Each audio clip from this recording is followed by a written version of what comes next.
Welcome to the Creativity Den with Tina. and Karis, where we seek to empower and inspire individuals within the entrepreneurial community by sharing valuable insights, stories, and strategies to elevate your business and growth-oriented mindset. Through candid conversations, we seek to provide you with the knowledge and motivation you need to succeed. Last week, we talked about taking massive action. And this week, what we're going to go into is how to take massive actions. What are the steps that we need to get there? Yeah. And so I really want to start off, Tina, today with like a grounding exercise, just because we need it and it's possible that everyone else out there listening needs it. So we're going to take a couple of minutes, and I would love to invite everyone who's listening and watching this to take a couple of minutes to participate and do it as well. How does that sound? Amazing. Okay, let's do it. So go ahead, and a disclaimer, don't do this while you're driving. Or while you're operating heavy machinery. Disclaimer. Okay, so go ahead and close your eyes. And you can place your hand on your heart, and this will bring you to the present moment. Okay. So we're going to take a deep breath into our belly, and then move that breath into our rib cage and into our chest, and hold at the top for 4 seconds, and exhale. And then do that again.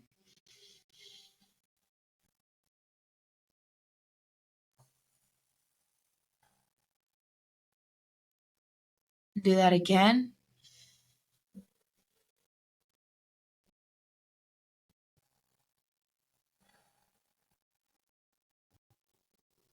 And one more time.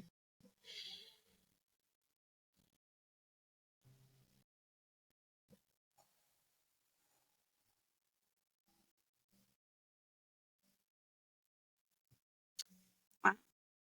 That felt good. Felt amazing. Yes. So the reason why I like to do that is just to ground myself in the present moment. And, we're recording this, so you might feel a little bit of nerves. And this kind of brings us back and into the present moment and grounding us in our energy. And last night we were talking about why I like grounding. And to me, grounding is, so think of a tree, and that tree is planted in the ground, of course, right? But it's got all of its roots in the ground. And anytime that a storm comes through, that tree is so planted and firm in the soil that the winds move it, and all these conditions can come through and move it, but the tree just stands there. And so that's why I feel it's so important for us to ground our energy. And for me, one of the steps in taking massive action is grounding my energy. I feel like I have to do that first and set an intention for my day, for my life, and then take the appropriate actions. Yeah. I feel like I haven't ever really taken the time to make or create intentions when I'm doing things. But since we started hanging out, that's what we do all the time. Like, we take the time to set an intention, whether it's for our meals, whether it's for our friendships, whether it's we're at a networking event and we're going to go out and like do something, or meet new people. It's like taking that time to really focus on your thoughts, give your brain and your heart a little bit of time to like decide what is it that you want, what is it that you need right now, and then speaking that into existence. It's like we're always so fast paced, especially in our society, that it's like we forget that step. But it's very important to listen to yourself in like, and then speak that out, and you will just walk with so much more clarity. Mm-hmm. I think that's the reason. That's why it's felt so powerful to set an intention, is to have that clarity. Yeah. And clarity feels good. It almost feels like a sense of control. And control's an illusion. It's not real, but we have a little bit. We have some sense of control. Mm-hmm. And that gives us the ability to feel that. That's right. Yeah. Yeah. Which is beautiful. Yeah, definitely. Yeah. And very much needed. Like when you start doing it, like if you take massive action after this video and you start putting intentions to everything that you do, you'll definitely feel like the difference. Mm-hmm. Yeah.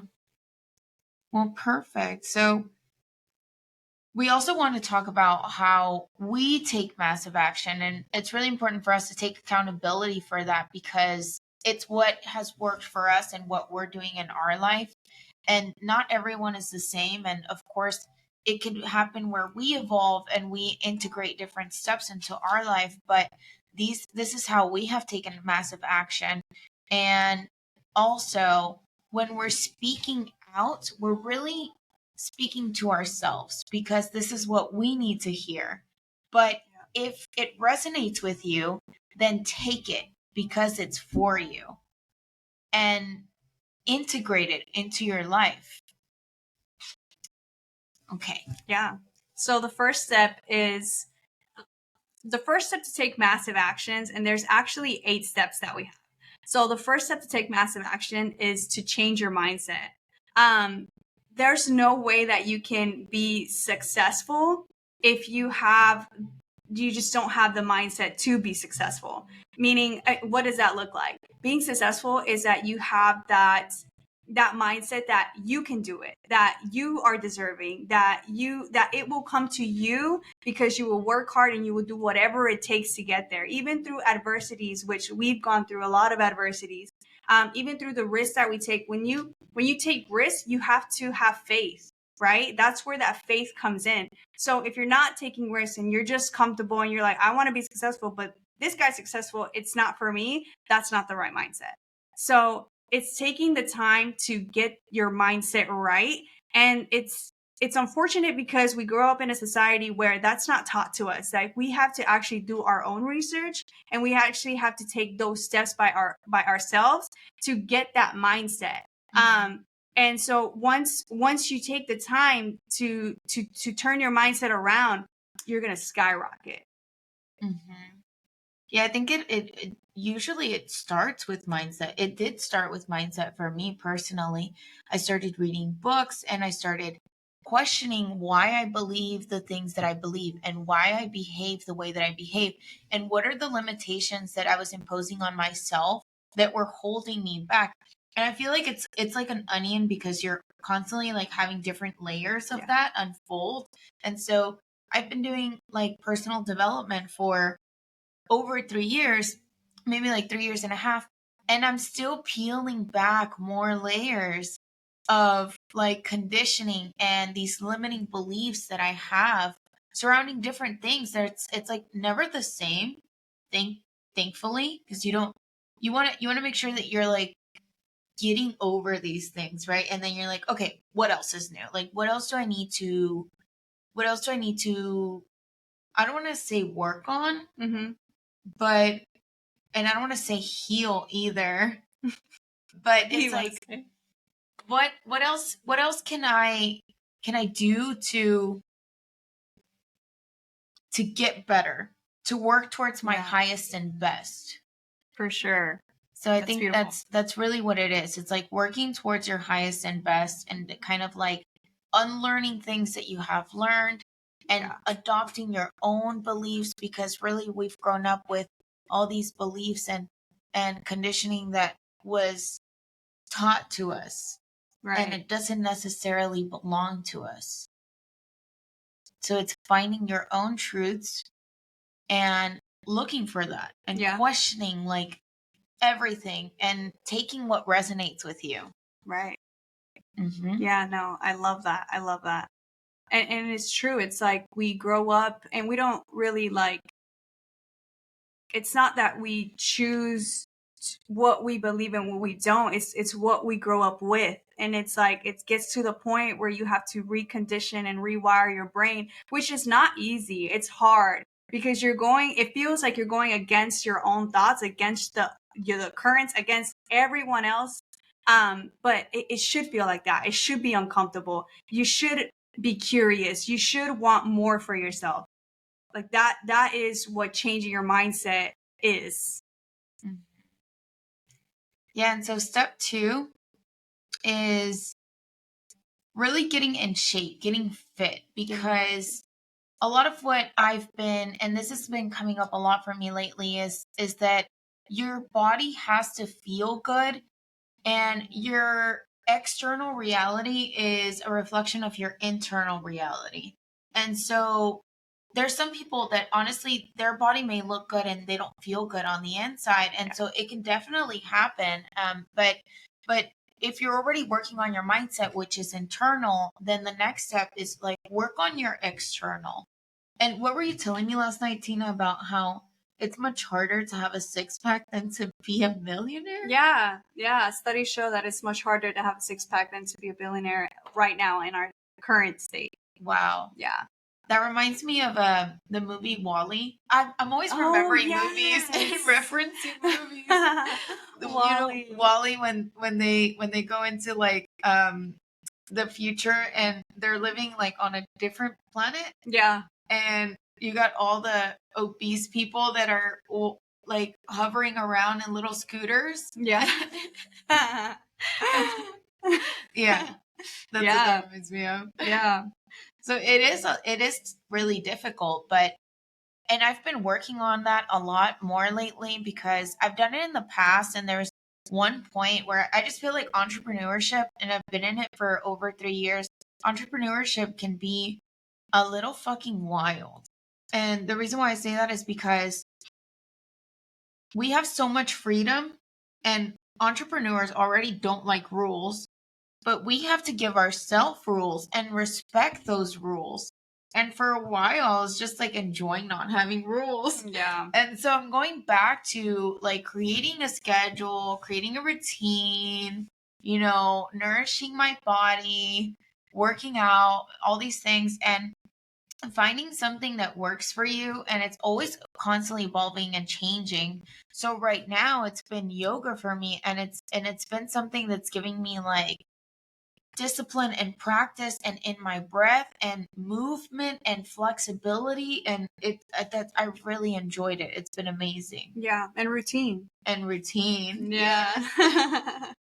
For sure. No, it's amazing. I think you absolutely need to be healthy and get healthy. Not just for yourself. I mean, when you get healthy, you start looking better, right? You start feeling yourself. You're a lot more confident.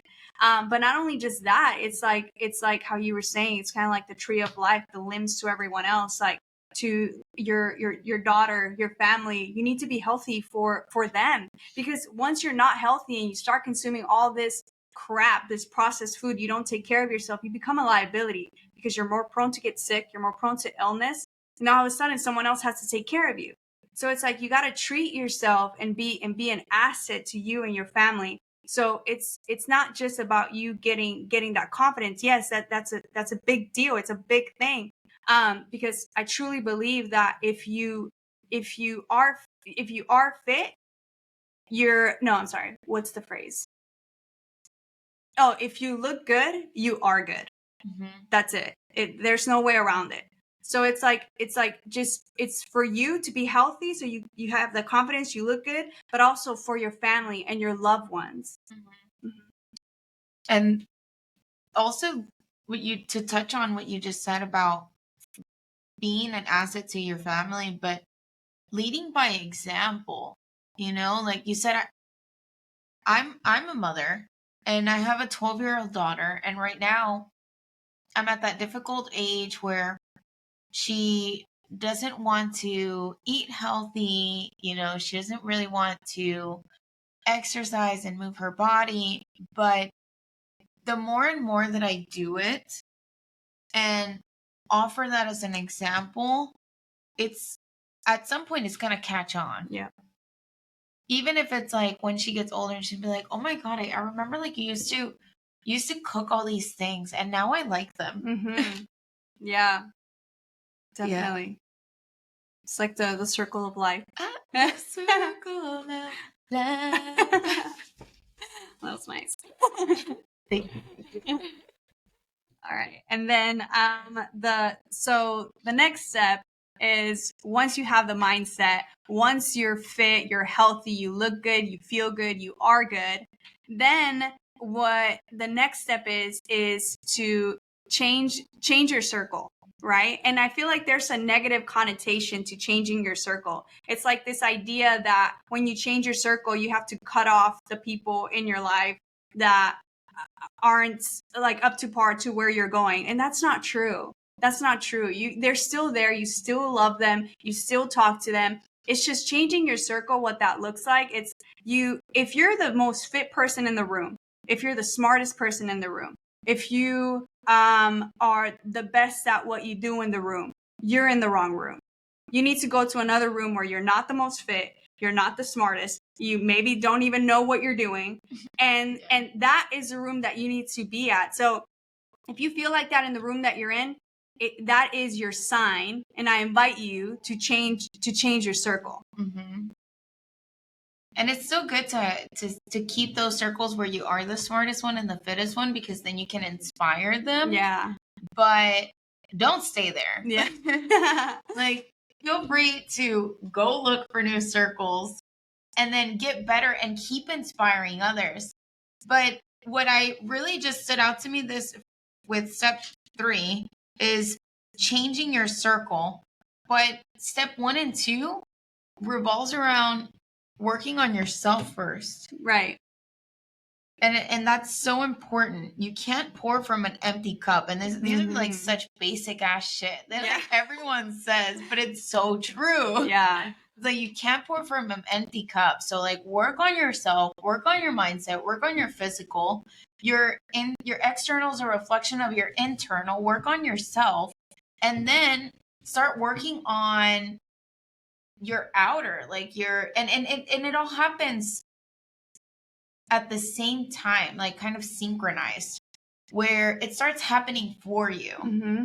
So even if you don't try to change your circle, you're going to start realizing that you don't resonate with the people that you've been around, or at least that happened for me. Yeah. Is that you start not resonating with people who you've been hanging around with, and you start realizing and maybe putting yourself in different rooms to attract different people. Right. Yeah. That's excellent. Yeah. Seriously. That's right. If you notice, we say those things a lot. That was cute.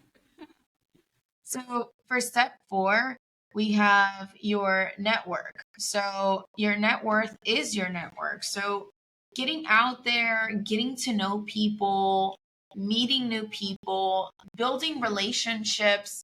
And if you're an entrepreneur, relationships are one of your biggest assets. You have the ability to call someone who you know that knows something that you don't. And that's the beautiful thing about entrepreneurship, is like we all have different skill sets. So by building those relationships, you can leverage your relationships and the people who you're around. Yeah. And that's why networking is one of the most powerful things you can do. Now, networking also can be a slippery slope, and it can be from, let's just go out there and party. Yeah. Like, definitely set an intention when you're going to go network, and have an intention for meeting people that are doing powerful things. Yeah. And I love that you said that, because like we go back to the very beginning of intention. So it's like it all, like, even though you feel, and we're talking about it as steps, they all correlate to one another and they all intertwine. So now we're back to building these relationships, but with great intentions. Yeah, I love that. Yeah, yeah. And I think also what you said about your net worth being your network, that's powerful. Definitely powerful, because it's true. It's like if you hang around the big players and you hang around people who constantly love to win, you have no option but to win. Mm-hmm. Mm-hmm. That reminds me. So Tina and I have gotten a lot closer. We've known each other for a year. Yeah. But we've gotten a lot closer in the last 6 months. And I'm going to tell y'all the truth. Like, I've had a problem with the word discipline. And so I've substituted that word for different things, okay? But very recently I was having a conversation with someone and I'm like, yes, so as entrepreneurs, like we go crazy, we have all this freedom, we don't have rules. And I'm going to say something that I don't like to say, okay? We need discipline. And I was like, and we need to have a routine and we need to be like, we need to show up for ourselves if we love ourselves. Yes. And then I was like, oh my God, this is Tina. It's like I'm speaking out what Tina speaks to me. And it just happens so naturally because I'm hearing you constantly. And you're never talking to me. Right. You're usually talking to yourself or talking just talking out loud. She's just thinking and processing. And she's like, I need to do better. I need to show up. I'm not loving myself. If I say I'm gonna do something, I need to do it. And like I'm just sitting there like taking all of this in, like, oh fuck, I needed to hear that. And that's why it's so important to have like people around you who are doing the things that you want to do and who are positively impacting your life. And so I would say that what I've described us as is like the yin and yang. And you have like the things that I'm needing, and I have some of the things that you're needing, and we're like perfectly complementing and lifting each other up. Yeah. I think that's why it was such a great idea to do this podcast, because we're so different, like really like polar opposites, but polar opposites in a good way, because it's like that yin yang, as you stated, but it's like a healthy yin yang. Like we just continue to level up and grow. Like where I was spiritually 6 months ago is not where I am today. And it's greatly because of you. Mm-hmm. Yeah, that's why, change your circle. Yeah. Continue to work on yourself. Network with people, get to know people. And so, yeah, that's been one of the most powerful things that I've integrated into my life. And I don't want to speak for you, but I think you have done as well. Absolutely. Yeah. Absolutely. And it's been a beautiful journey just to see you grow, and you've seen me grow, and we've had like this immense amount. I was telling Tina last night that I feel like she's had like a lifetime's worth of growth just very recently. Yeah. And the same has been happening for me in this last year. It's like, is this what 30's like? Yeah. No, 20s were pretty rough. Yeah.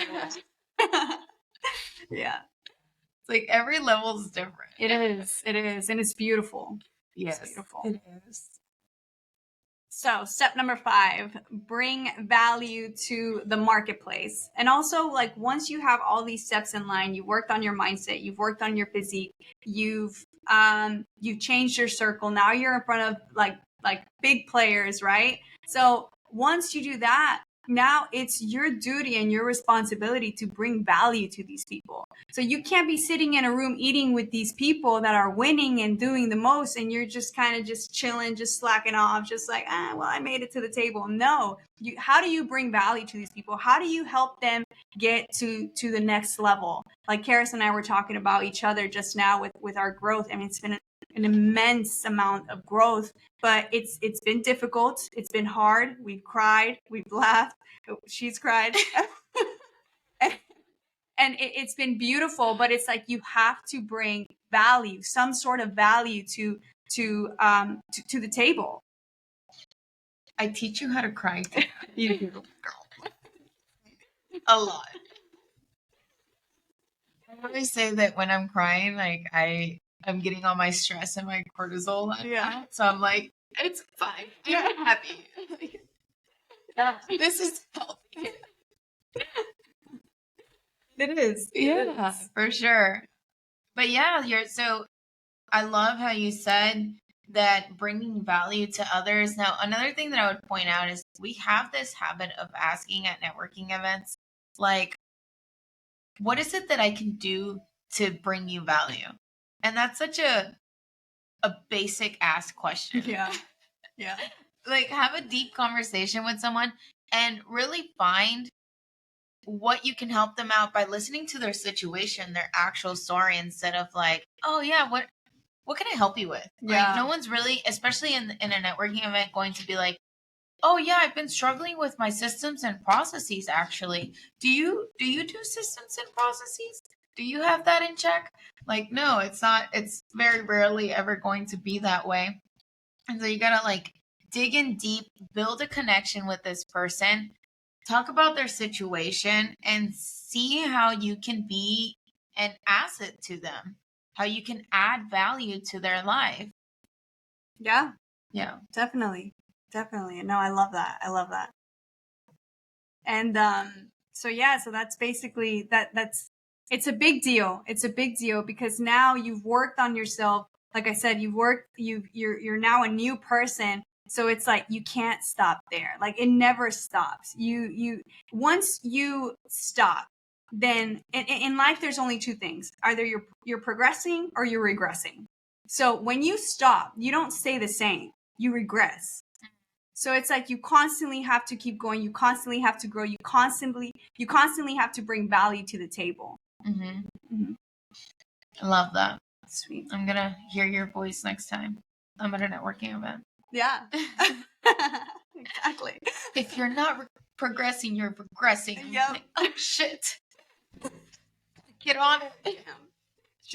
I was on a podcast with Fernando last week, and then I was like going in my zone, and then then they were like, "Damn!" As soon as you got into your zone, I knew she was spitting. It was gonna be you in the networking event. So yeah, and then so step number 6, right? So step number 6 is to get mentors. So I am the queen of mentors. I love mentors. And so in real estate, I've gotten a mentor for that. And then I also, when I was doing the transition from my 9 to 5 to entrepreneurship to real estate, I hired a financial coach as well to help me. And me hiring a financial coach, honestly, without me even knowing, because it wasn't like I was in debt. Like it wasn't anything like that. I didn't know what I didn't know. So I was like, what do I have to do? I just hire a financial coach. Okay, I hired him. And then he helped me get my, like, it was a timing of events. So he helped me get my credit score up. And then not only that, at that time I had to buy a new car because on my 9 to 5 I had a company car. So now with my credit score up, I got better interest rates. And so I got a better rate on that. And so it really did help me save a lot of money through this transition. And then afterwards, whenever I was getting fit, because I knew that was one of the steps, I got a coach. And I've always been active. I've always tried to eat healthy. But at that time, I was actually malnourished. So I was burning a lot more calories than I was bringing in. So what my day looked like, just so you guys know, is that I would eat a protein shake in the morning. I would eat chicken and veggies, and then I would eat like a sandwich at night. But I would work out twice a day, and my 9 to 5 consisted of me running back and forth. So I would burn way more calories. So I would get sick to the point where I couldn't go to work at least once a month. And so it was to the point where my area manager at the time, he was like, you should check if your house has mold because you keep getting sick. Like, and it's always the same thing. And I was like, maybe my house does have mold. So then I got my coach, my financial coach, and he was like, so tell me a little bit about yourself. What's your day-to-day like? So I told him, and he was like, oh, you're malnourished, girl. You need to eat more, and this was like 15 minutes into our session. Like, and I was just like, wow. Like, and after I started Your fitness coach. Yeah, my fitness coach. Yeah. And then after we had that conversation, I started being more aware. So I started eating more. Mm-hmm. Girl, I have not gotten sick since then. And it's been probably about 9 months. Wow. Yeah. That's amazing. Yeah. So you've been taking care of your body better. Right. So even though you were looking good, you weren't feeding your body properly. Mm-mm. And that's also a very important part of it. Yeah. And so also mentors have been a really big part of my process as well. And coming into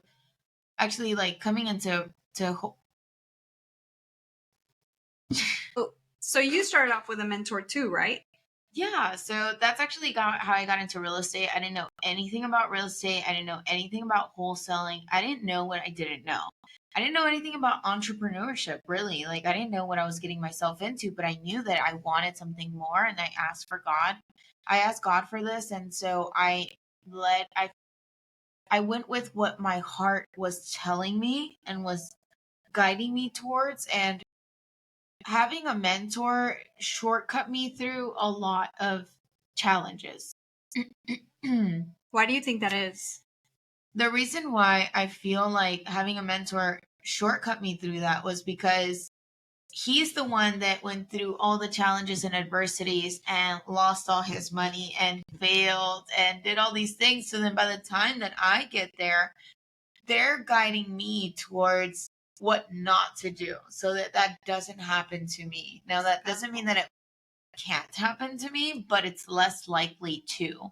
And so it was easier for me to get a deal. It was easier for me to learn the things that I had learned because I wasn't just going off of YouTube University and Google, which are great resources. But when it comes to specifically real estate wholesaling, it's a lot more intricate than the internet may lead on to be. Okay. And there's a lot of different things that go into it. And in entrepreneurship and in business in general, like people make it sound like all these gurus make it sound so fucking easy and like easy peasy. And it's not. Yeah. Seriously. So it's like having the people who bypass you through a lot of challenges to get you to a next level a lot quicker.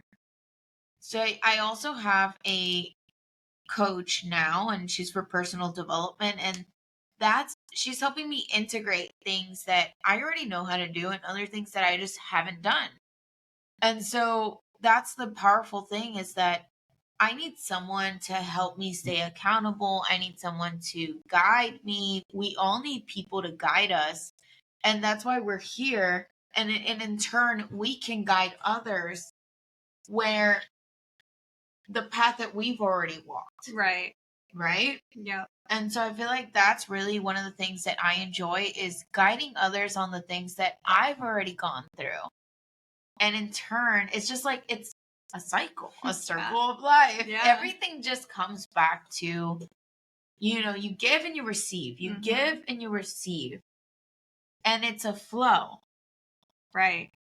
Right. You can't have that like take mentality, because although you might get somewhere with that mentality, you won't get very far. Mm-hmm. Yeah. So, and then just tying everything back, it's like you are CEO of your own company. And now, I mean, you've already taken all these steps. You already have your own company. You're a leader. You lead others, and you now have a coach that coaches you on mindset. Mm-hmm. So you're still implementing that throughout your career. Yes. I feel like I did a lot of it by myself, but that can only get me so far. And not saying that you can't do it by yourself, but I knew I needed someone to help me with accountability and with implementing different things and with peeling back those layers. So maybe asking me powerful questions that I hadn't considered asking myself before. Yeah. Mm-hmm. I love that. It's beautiful. So the next step number 7, it's become a great leader. One of our friends last night, we were hanging out, just like drinking cafecito, and then we asked her how old her kid was, and she was in the process, like she was eating like a bread, and then she was like, and we were like, "Is your kid 5?" No, it's 10. Count it twice. This is step. It's a step 7. So step number 7. So you become a great leader. And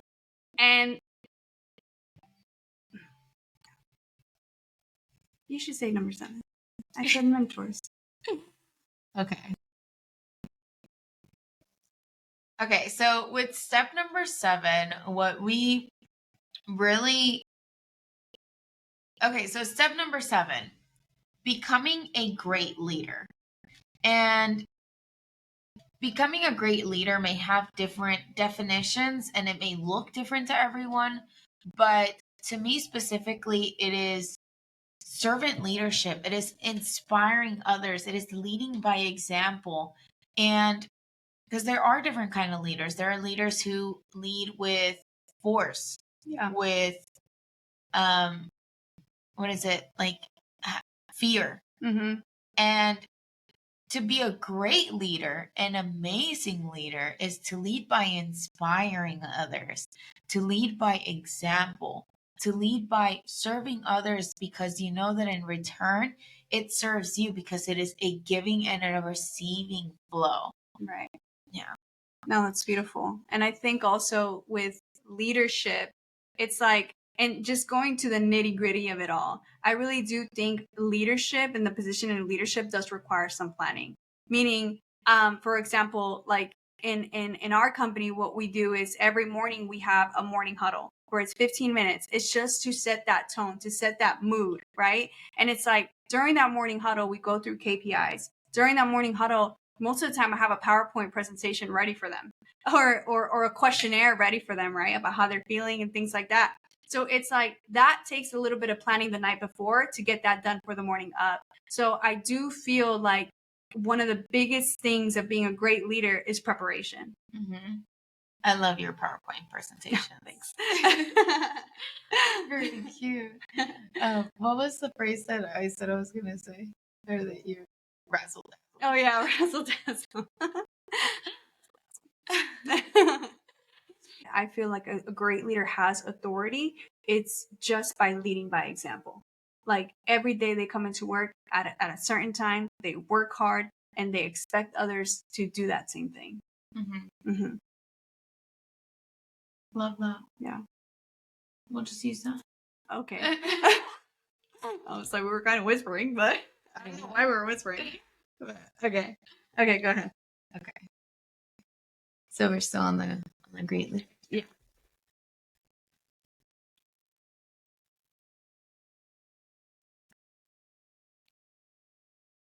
You say it. Okay.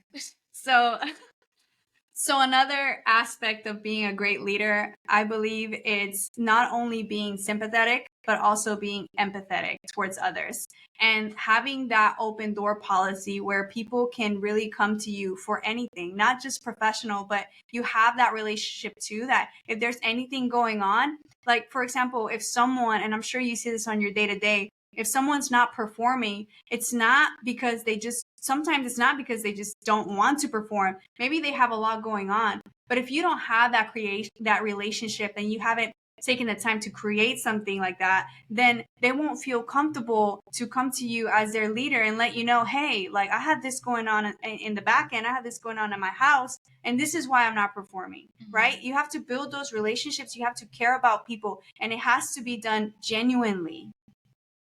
I love that. I do have an open door policy, and we have all these type of really deep conversations on the day to day, and genuinely caring, like you said, about your team, and creating, because that then creates your,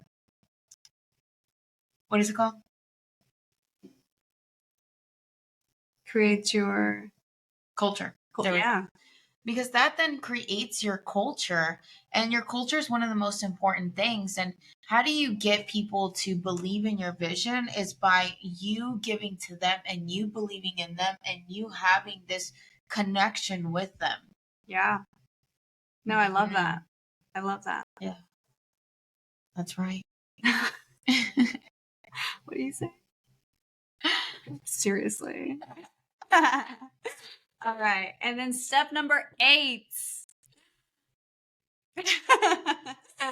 It's then after you've done all of this, now you're ready to create a business, right? Now, because, and here's the thing, once you skip any of these steps, and let's go back to step number 7, being a great leader. If you skip that step and you automatically start a business, you're going to have a revolving door of people going in and out. You're not going to have a great culture, like Kara stated. You're going to have people not trusting you, not believing in the vision. And as an entrepreneur, you need your team to believe in your vision. Otherwise, it's not going to work. You're not going to go very far. So it's after you do all of those things, then you build a business, and you build an empire. You build this culture with these people that love and respect you. Or you could do it all backwards, and then trial and error. Yeah, that's true. Preference. Yeah. Live and learn. Mm-hmm. But if you're watching this video, it's for a reason. So yes. you can skip that unknown and really know and understand what steps you need to take. Because I feel like a lot of people, it's not that they go in and they are like, okay, today's the day I'm gonna fuck up. It's like they go in, they don't know what they don't know, they don't have clarity. And this goes back to having an intention every day. It's like, have that intention, even if it's to obtain clarity, right? So it's like, it's reverting back to all of that and just applying this. Yeah. And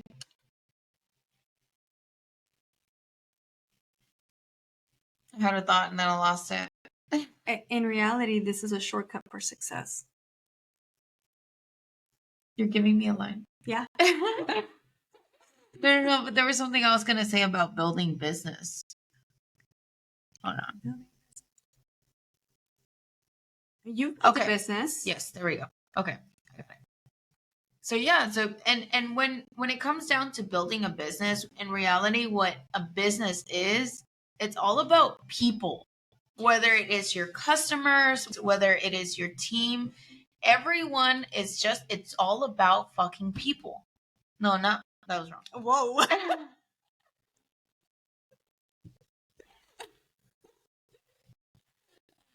Blooper. Yeah, really? Okay. One more time. So when it comes to building a business, really you're in the business of people. Whether it be your customer, the person who you're selling to, it is your networking circle, your inner circle, your sphere of influence, or it's your team. And everything is just about people. And it comes back to giving and receiving. And so when you realize that you're in the business of people, then that's why it's so important to be a great leader, to have mentors, to bring value to the marketplace, to network, to change yourself, like change your physical appearance, work on your mindset, to get fit, to set intentions. And it all comes full circle, because in business, to have success, you have to work on all these aspects. Yeah. Love that. Mm-hmm. Wait, I had something that I wanted to talk about. That was the last line. No.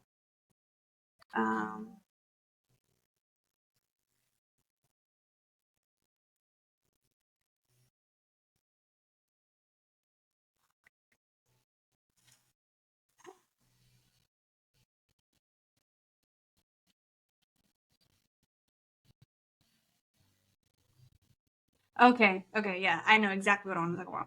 Okay. Perfect. Ooh, sorry.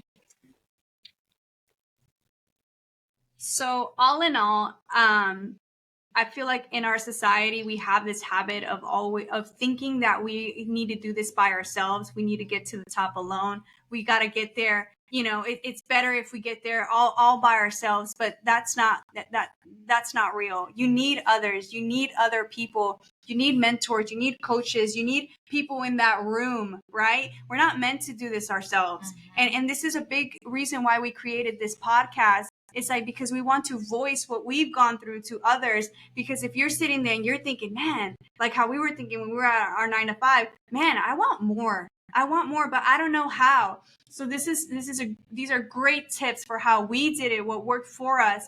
And we hope to spread the word and spread the knowledge, so this could help you and get you to where you want to be, because all we want to see is, we just want to see everyone win. Mm-hmm. Yeah, you don't have to do it alone. Absolutely not. That's what people are here for. Mm-hmm. And it goes back. A mentor's coach. Your business. Working on yourself. Love it. Yeah. Okay, get hyped, girl. All right. We closing. Thank you for joining us on how to take massive action. See you on the next... Sorry, that was me. Sorry. Okay. All right. Okay. So anyway, thank you for joining, You know? Super hyped. It was great. Yeah. This was amazing. Okay. Thank you guys for joining us on this episode on how to take massive action. I hope that you gained some clarity, some knowledge. So now that you've watched this video and you've gotten to this point, I really do hope that you take massive action as soon as you stop playing this video. And just, again, all we want to do is see everyone win. So thank you so much, and we'll see you on the next episode.